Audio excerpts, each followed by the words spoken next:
determinado município.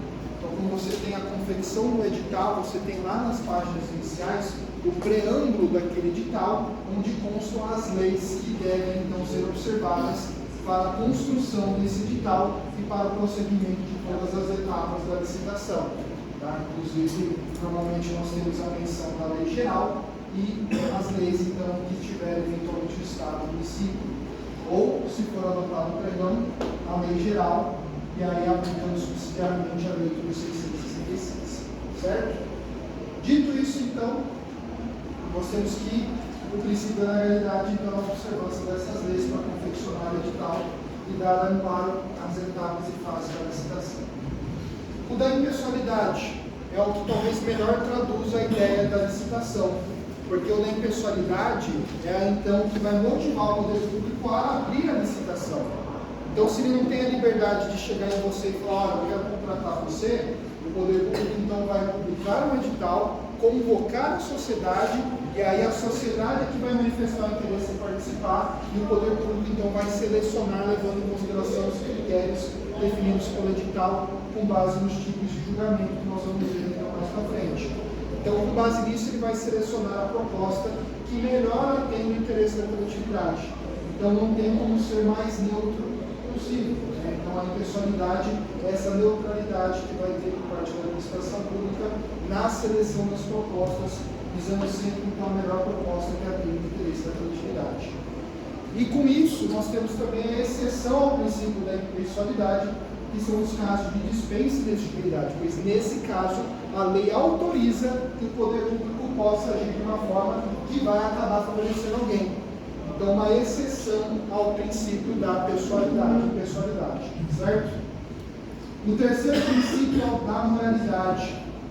Então, quando nós temos a licitação, nós temos que levar em consideração, então, que ela deve ser praticada segundo a lei e segundo os preceitos éticos. Então, nós vamos ter agentes públicos responsáveis pela condução dessa licitação e todas as etapas devem ser praticadas com ética que é inerente àquele agente. Então, aqueles atos então imorais que contrariam, portanto, o princípio da moralidade podem ser enquadrados como atos de improbidade administrativa. Tá? Vimos o princípio da publicidade. Então, se em regra os atos administrativos são públicos, na licitação a publicidade vai ser o quê? Vimos então a publicidade referente ao edital, pois então quanto mais então divulgarmos esse edital, maior a chance de termos uma maior adesão de participantes, e quanto mais pessoas participarem, maior a chance de uma proposta que atenda o interesse da coletividade. Então, quanto mais pessoas participando, melhor. Então, por isso, ampla publicidade dada ao edital. E a esse edital também fica caracterizada a necessidade de qualquer alteração feita nele ser realizada por intermédio de um instrumento público também, para que então fique claro o que aconteceu a alteração, não fique apenas uma comunicação interna. Então, a necessidade da publicação das alterações feitas nesse edital da mesma forma dando publicidade. E vimos também, em relação à publicidade, as questões relativas às fases e etapas da licitação, pois ela é uma licitação pública, que significa que envolve dinheiro público, mas que também tem a sua publicidade sendo desenvolvida para que todos possam ter então conhecimento do que está acontecendo, em especial aqueles que estão participando da licitação. Então, em regra, essas etapas e fases são públicas, com exceção aos envelopes que contêm os documentos de habilitação e os documentos de proposta. Então, quando vocês entregarem, serão lacrados e posteriormente serão abertos para então a realização da licitação e depois da classificação e julgamento. Mas então esse sigilo é mantido temporariamente até que então eles sejam efetivamente abertos. E após a sua abertura, é dada a publicidade, pois nós vamos motivar a decisão, pois então nós temos que as partes precisam saber para poder ingressar com recurso. Então tudo isso, então após a abertura se dá a publicidade também. Mas até a sua abertura é mantido sigilo para dar lisura ao processo de licitação. Vinculação ao instrumento convocatório. Então, o instrumento convocatório é o edital que vai vincular tanto o poder público como o licitante. Então, o poder público, ao elaborar o edital, ele vai estabelecer as regras daquele edital, onde então ele não vai poder exigir nada que não esteja previsto ali. Então, se o poder público quer exigir uma garantia, tem que ter previsão em edital. Então, Então, tudo ali nós temos que deve ser estabelecido ali. As documentações de habilitação devem constar ali nesse edital, para que as empresas tenham conhecimento do que deve ser observado. Então, toda vez que ela exige alguma coisa que não tem previsão no edital, nós temos, então, portanto, que gera uma nulidade do seu ato por violar, então, o princípio da vinculação instrumento convocatório. E o licitante, aquele que está participando da licitação, também está vinculado ao edital, pois, então, se ele não apresenta as documentações corretas, ele é desabilitado. Se ele não apresenta as propostas corretas, ele é desclassificado. E aqui nós temos, então, que a perda dos prazos, ele também vai ser retirado da licitação. Então, tudo isso nós temos, então, que leva em consideração a vinculação ao instrumento convocatório. Já o julgamento objetivo, ele surge a partir da vinculação ao instrumento convocatório, onde nós temos aqui, inicialmente, os critérios de julgamento das propostas, recebem o nome de tipos de licitação e são elencados lá no artigo 45. Então, uma vez que o edital escolhe qual é o tipo de licitação, qual é o critério de julgamento, nós temos que, quando chegar nesse momento oportuno da classificação e julgamento das propostas, é esse critério que deve ser utilizado. Se o poder público utiliza um outro critério que não aquele definido em edital, viola, então, o princípio do julgamento objetivo. Certo? E o último princípio da adjudicação compulsória. Então, nós temos a adjudicação compulsória como, então, uma fase da licitação, onde vai, então, realizar a entrega do objeto da licitação ao vencedor. E, por, então, a adjudicação compulsória, nós devemos entender que, então, esse objeto da licitação vai ser entregue diretamente ao vencedor. Então, esse direito não pode ser preterido dele. Nós temos que a administração pública só vai poder entregar a outra pessoa, como, por exemplo, o segundo colocado, caso, então, o primeiro desista. Então, não queira assinar o contrato, aí o poder público vai lá e chama o segundo colocado. E aí, nessas condições, aí é possível entregar, otorgar, então, o objeto a outro. Mas, se não, é violação ao princípio da adjudicação compulsória. E nós colocamos aqui, na verdade, nós colocamos, que é aquela questão relativa a não se aplica, então, não se aplica a revogação e anulação.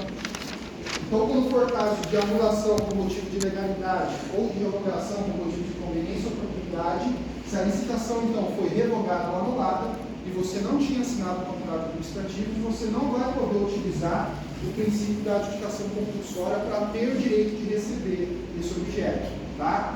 Então, a adjudicação compulsória não é motivo para ser alegado no caso de revogação ou anulação da licitação. Você perde esse direito, pois até então você tem uma mera expectativa de direito em assinar o contrato administrativo. É só a partir do contrato administrativo que surgem, então, as obrigações. Certo? Terceiro tópico que nós vimos foi o da obrigatoriedade de licitação. Então, é bem simples, pois, então, o artigo 37 estabelece a licitação por regra, né? Então, vai contratar obra, serviço, aqui adquirir bens ou alienar bens, a lei, então, impõe que, em regra, deve haver licitação. Então, a regra é a obrigatoriedade.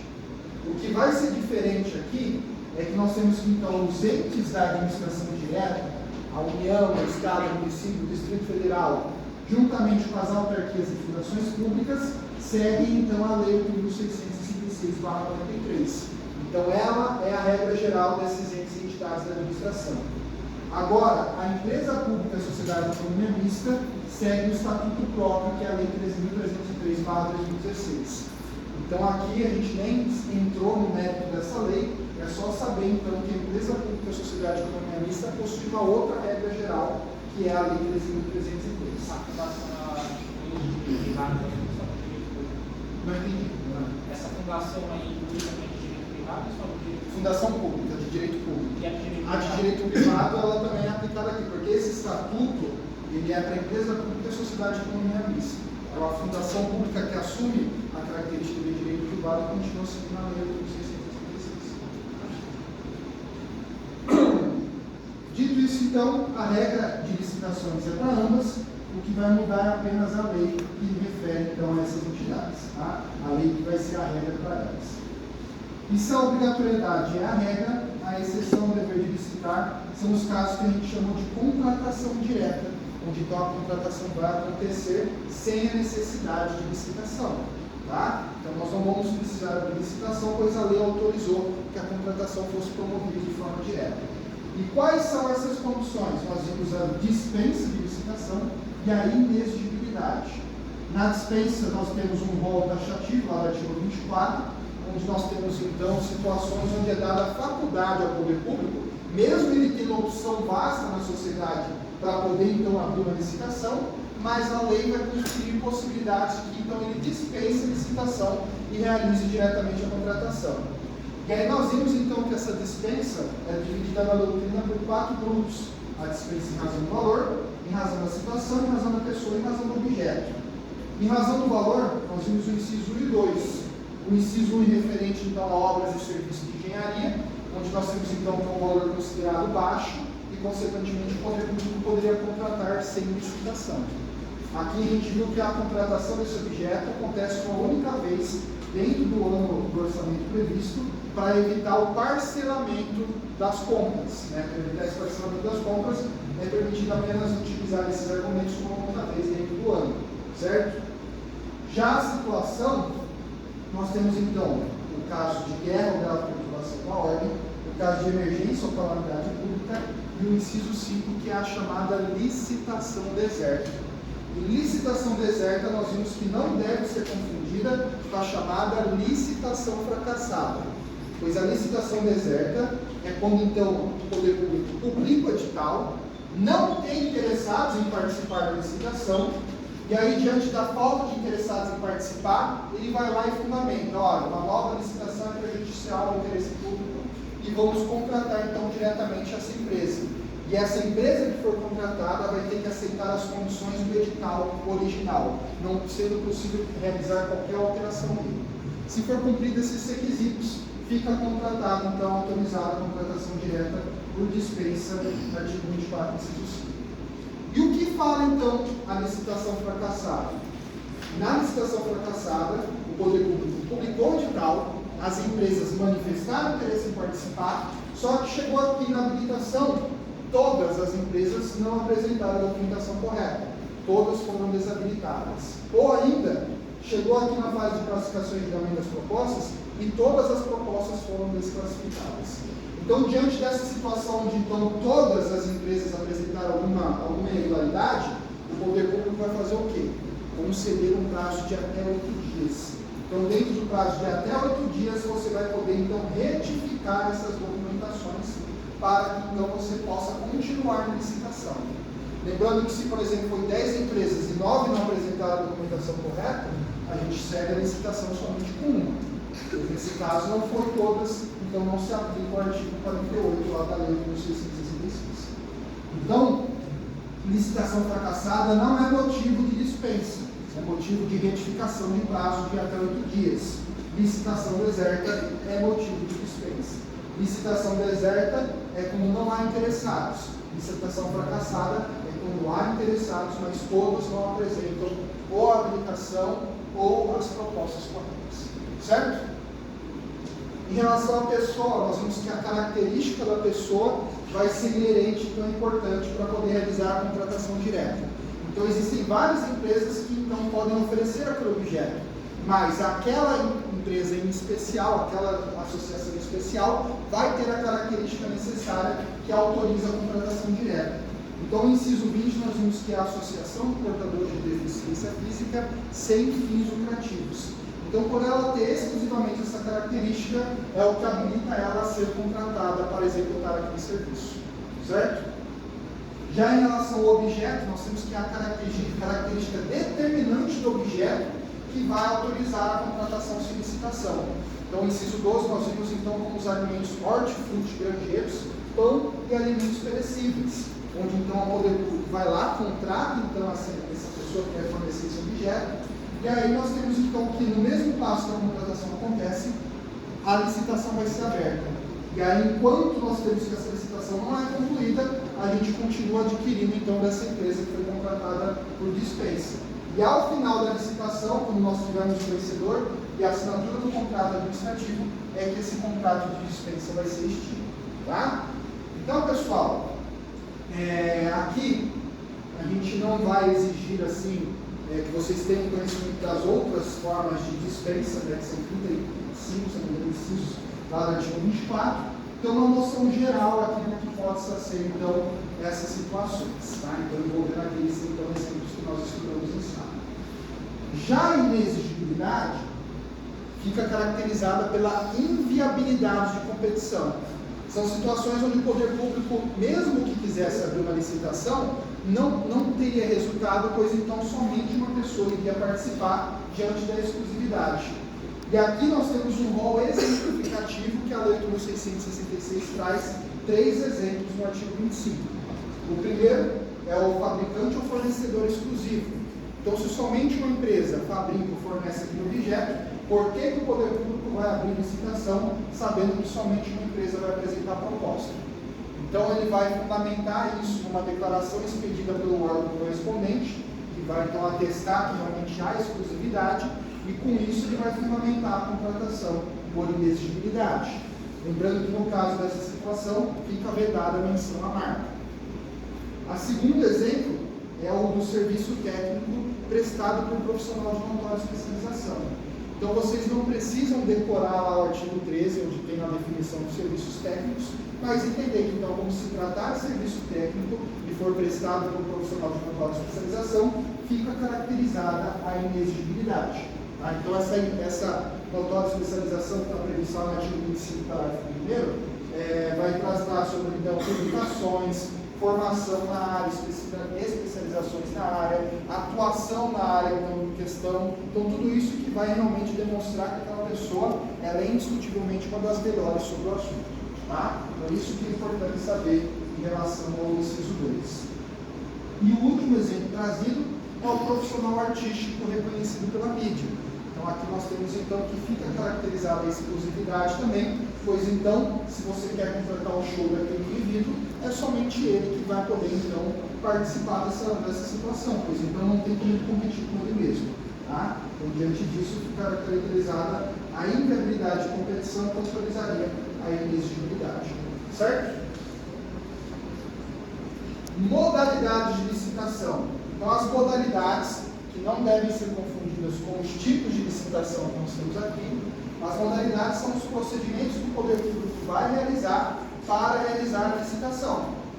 Então, ele vai ter que, para cada uma dessas modalidades, vai existir, então, um objetivo por trás, para atender, então, as necessidades da administração pública e também o procedimento a ser seguido, certo? E nessa lei de 1666, lá o artigo 22, elenca apenas 5 modalidades: a concorrência, a tomada de preços, o convite, o concurso ou o leilão.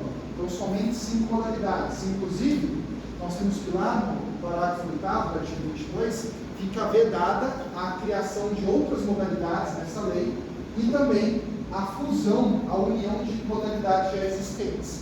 Então, isso fica proibido segundo a interpretação do artigo 22.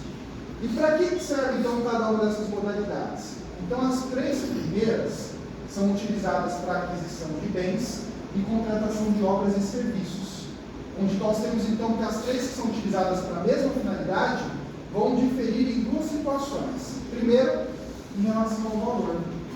Então, em relação ao valor, nós temos, então, que é possível atribuir, então, ao convite uma licitação de maior valor, a tomada de preço de valor intermediário e a concorrência de maior valor.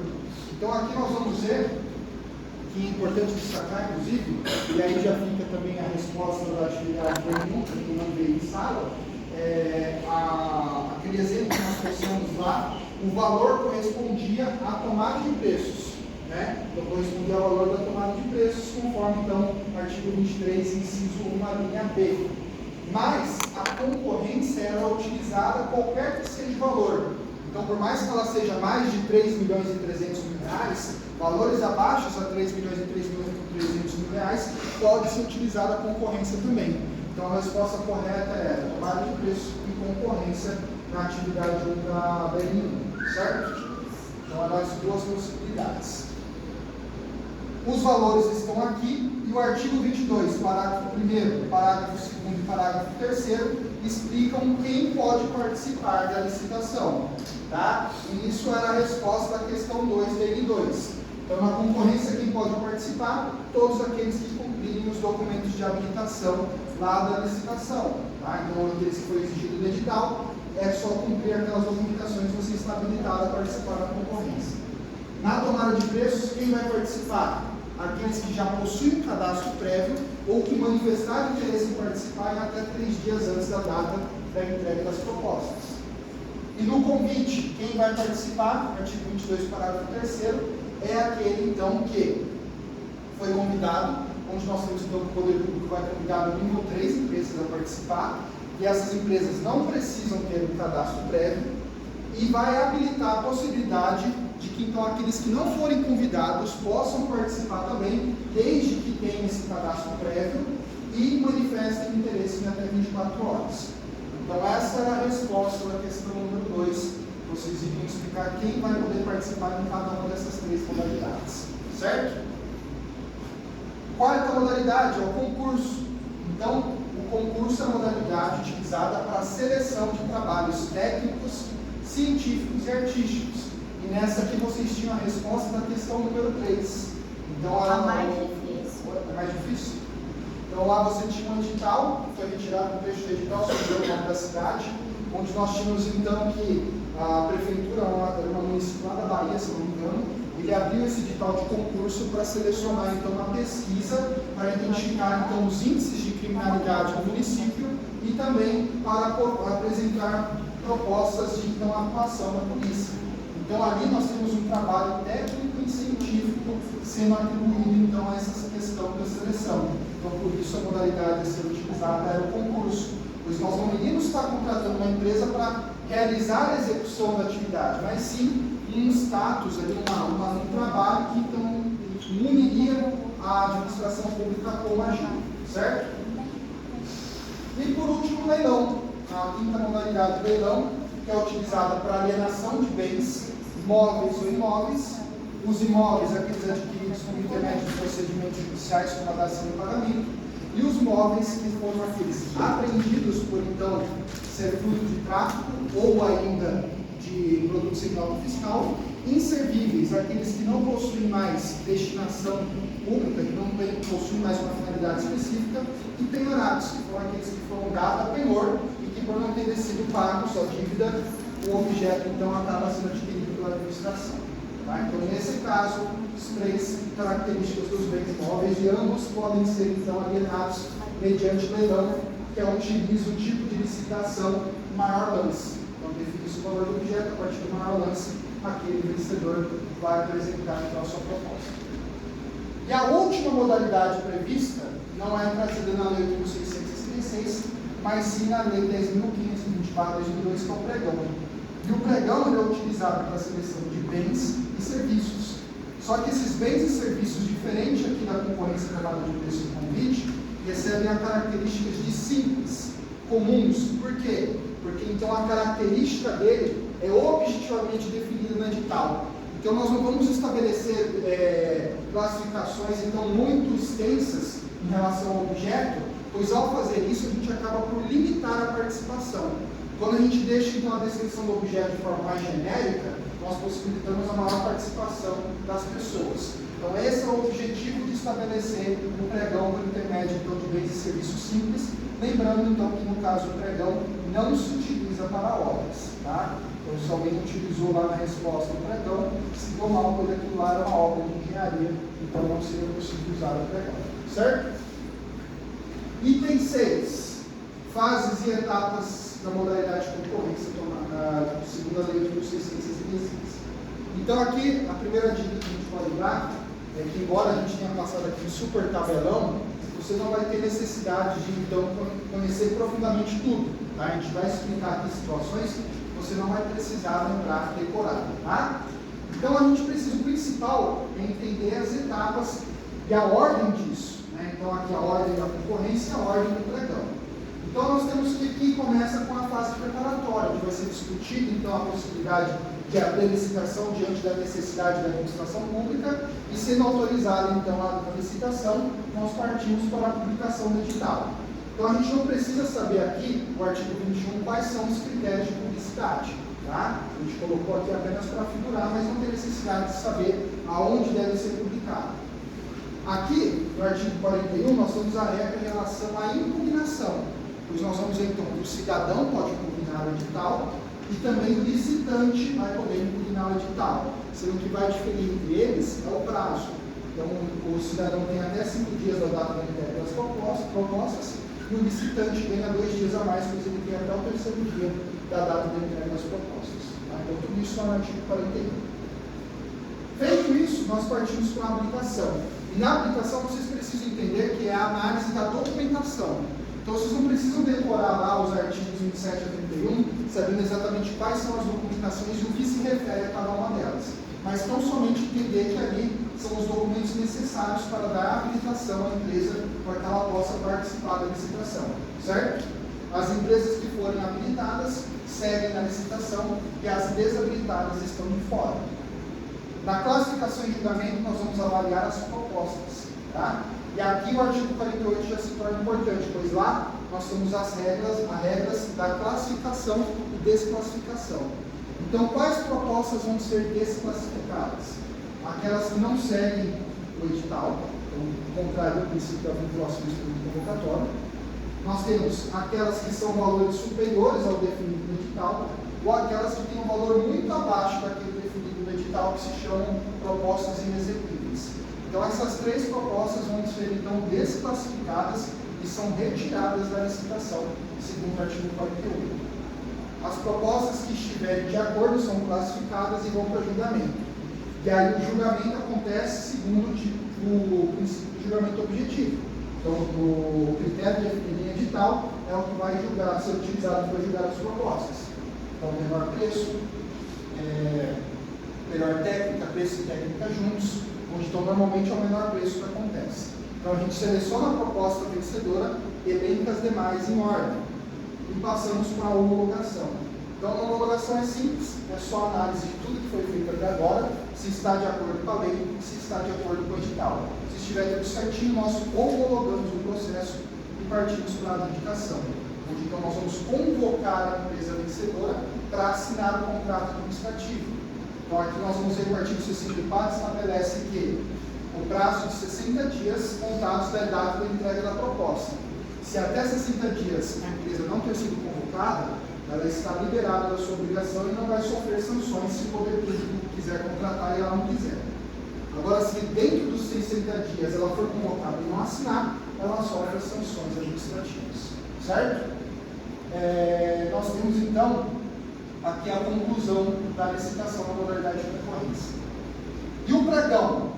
O pregão ele vem para substituir a concorrência no caso, né? Pois ela vai trazer maior celeridade e economia para a administração pública.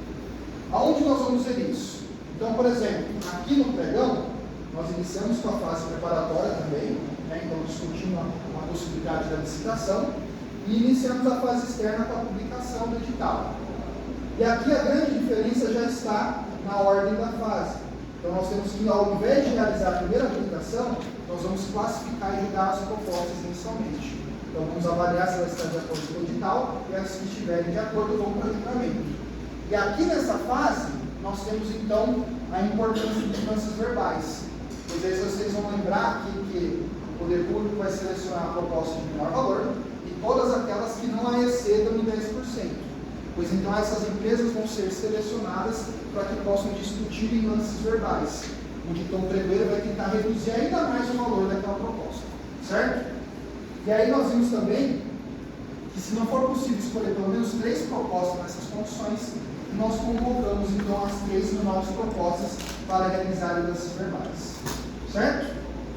Então aqui nós temos 2 situações importantes. Primeiro, a celeridade, pois então entre a publicação do edital e a sessão da classificação e julgamento das propostas, são no mínimo 8 dias. Então, diferente da concorrência, que normalmente são 45 dias entre essa fase e essa, aqui nós temos 8. Então, isso dá mais celeridade ao processo. E ao estabelecer, então, o menor preço sempre como critério de julgamento e a possibilidade de lances verbais, nós temos, então, a economia que o pregão traz para a administração pública. Certo? Selecionada a proposta de menor valor e elencadas as demais, nós vamos então realizar a habilitação unicamente daquela empresa. Então não há necessidade de olhar a documentação de todas, mas somente da proposta de menor valor. E se a documentação dela estiver ok, aí sim nós temos a declaração de vencedor. Então aqui o poder público vai ter então conhecimento do seu vencedor. Feito isso, nós partimos para a adjudicação, também coloca a ordem das fases, né? Então fazemos a adjudicação para depois realizar a homologação, ou seja, a análise de todo o procedimento para que o poder público identifique se está tudo segundo a lei, segundo o edital. Homologado o processo, nós convocamos então a parte a assinar o contrato administrativo. E aqui é até importante destacar também, pessoal, que a contratação aqui da pessoa que não quiser assinar o contrato, então se o vencedor não quiser assinar o contrato, o pregoeiro vai lá, busca o segundo colocado, tenta discutir com ele o valor do documento, da proposta, reduzir ainda mais, e aí nós temos então o que? Feita a seleção da proposta, nós fazemos a habilitação dele e aí fazemos tudo novamente. Tá? Só que aqui a grande vantagem do pregão é que o segundo colocado não precisa seguir a proposta vencedora. Ele vai seguir uma proposta que efetivamente ele apresentou. Tá? Então, diferente do que nós vimos na concorrência, o segundo colocado para ser contratado tem que aceitar a proposta vencedora.